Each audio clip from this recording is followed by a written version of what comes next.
Hello বন্ধুরা, good morning. কেমন আছো? আশা করি ভালো আছো। আমরাও ভালো আছি। তো সকাল সকাল কাজকর্ম করে চলে এসেছি পাশের বাড়িতে কাঠে রান্না করতে। পাশের বাড়ি উনুনে সেখানে হলো লাউ ডাঁটা আলু বেগুন দিয়ে তরকারি, আর চাল কুমড়োর তরকারি হবে চিংড়ি মাছ দিয়ে, পটল আলুর তরকারি হবে চিংড়ি মাছ দিয়ে, আর তোমার কী বলে শাক ভাজা হবে। এগুলো হবে। আর বাড়িতে এখনও বাসি বিছানা তোলা হয়নি, কারেন্ট ছিল না। এই কারেন্ট আসলো, জল টল সমস্ত কিছু তুলে আসলাম এখানে রান্না করতে। ভাতটা হচ্ছে, আর বাকিগুলো ভাতটা হয়ে গেলে তারপর করব। আর এত গরমের মধ্যে কাঠে রান্না করতে কষ্ট হচ্ছে ঠিক, কিন্তু কি বলতো, তোমার অনেক কাঠ হয়ে গেছে, ঘর ভেঙেছে, প্রচুর কাঠ হয়ে গেছে। তো আমাদের বাড়িতে তো উনুন টুনুন সব ভেঙে দেওয়া হচ্ছে, তাই পাশের বাড়িতে করা হচ্ছে।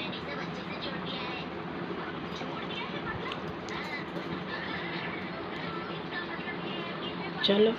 আর 2-3 দিন ভিডিও দিতে পারিনি, ডাক্তার দেখাতে গেছিলাম, তারপরে শরীরটাও ভালো ছিল না, ওর জন্য 2 দিন ভিডিও দিতে পারিনি। তো আজকে আবার ভিডিও করছি।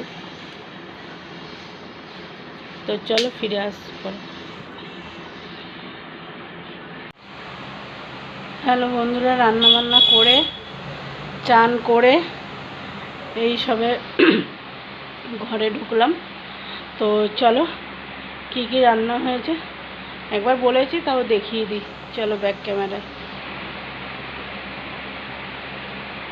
এটাই আছে চাল কুমড়ো চিংড়ি মাছ দিয়ে, শাক ভাজা আছে,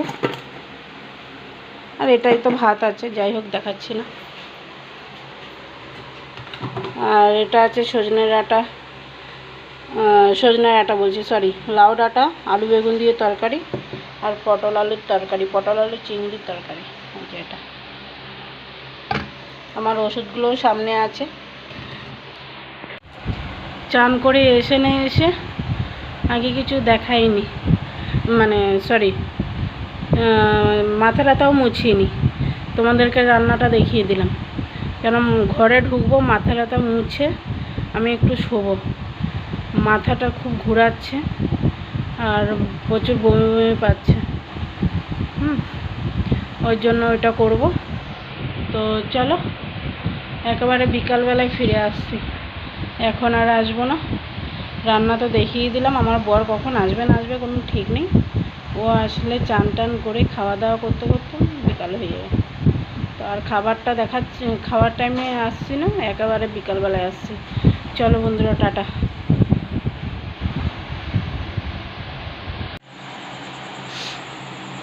দুপুরবেলা বন্ধুরা তোমাদের সামনে এসেছিলাম চান টান করে, রান্না বান্না করে চান টান করে এসেছিলাম, খাবার টাবার দেখানো হয়েছিল। আর তারপর থেকে আর আসা হয়নি, বলেছিলাম সন্ধ্যাবেলায় আসবো বলে, তো আসতে পারিনি। দেখো আমার চোখগুলো পুরো লাল হয়ে গেছে, ছলছল করে জল জল করছে চোখগুলো, এত মাথা ব্যথা করছে, মাথা ব্যথা নিয়ে উঠতেই পারছি না।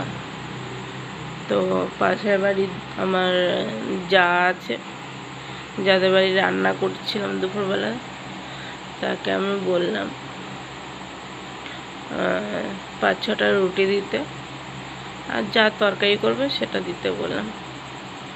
তো রুটি আর এসে দিয়েছে, মাংসের তরকারি করেছিল, তো রুটি আর মাংসের তরকারি দিয়েছে। তো আমি উঠে ওষুধ খেলাম, ওষুধ খেয়ে আমি এবেলায় 2টো রুটি খেলাম, খেয়ে দিয়ে শুয়েছিলাম। ভাবলাম না তোমাদের সামনে আসি, তাই এখন আসলাম। ওই রোদের মধ্যে বসে বসে রান্না করেছি না, ওই রোদটা প্রচণ্ড শরীরে লেগে গেছে, তার জন্য প্রচুর শরীর খারাপ করছে। যাই হোক, তো রাতে তো রুটি আর মাংসের তরকারি দিয়ে গেছে, ওইটাই হয়ে যাবে। আর যদি ভিডিওটা ভালো লাগে প্লিজ বন্ধুরা, যাই হোক ভিডিওটা যদি ভালো লাগে তাহলে লাইক কমেন্ট শেয়ার সাবস্ক্রাইব করে দিও প্লিজ বন্ধুরা। তো কালকে আবার সকালে আসছে নতুন একটা ভিডিও নিয়ে। Tata, good night.